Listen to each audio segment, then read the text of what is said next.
A row of sharp spears slams into the ground, and an invisible barrier instantly forms. The charging herd of yaks senses the danger, and turns around in panic, but they have no idea. A sheer cliff is waiting ahead. By the time they realize the danger, it is already too late. One after another, the yaks fall into the abyss. The Yak King finally realizes the humans have led them into a trap. To avenge the members of its herd, it turns around and charges furiously toward the hunters. Along the way, it crashes into a frail boy named Jack. He is the son of the tribal chief. The moment the chief sees his son in danger, he throws his spear with all his strength and drives it deep into the yak's body. But the Yak King is blinded by rage and completely ignores the pain. It is determined to drag Jack into the abyss with it. In the end, the massive animal knocks him over the cliff. Everyone rushes to the edge in panic. Luckily, Jack has not fallen all the way down. He is desperately holding on to a rock sticking out from the cliff, and the smooth cliff face makes rescuing him nearly impossible. His father stands at the edge, shouting for his son.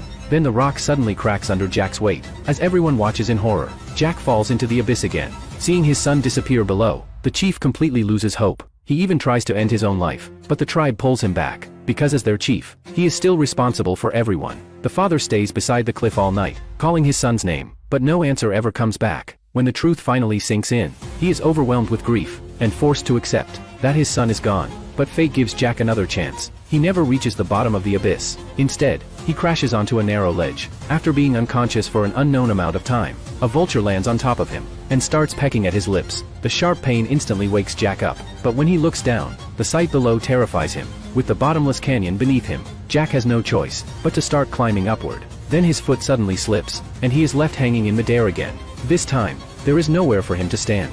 Only exhaustion and death are waiting below. Just as all hope is about to disappear, a violent storm suddenly arrives. Rainwater pours down the cliff, and Jack finally sees a chance to survive. As more and more water gathers below, he grits his teeth and holds on until the very last moment. Then when his strength is completely gone, Jack suddenly lets go. Will the rising water be enough to save him?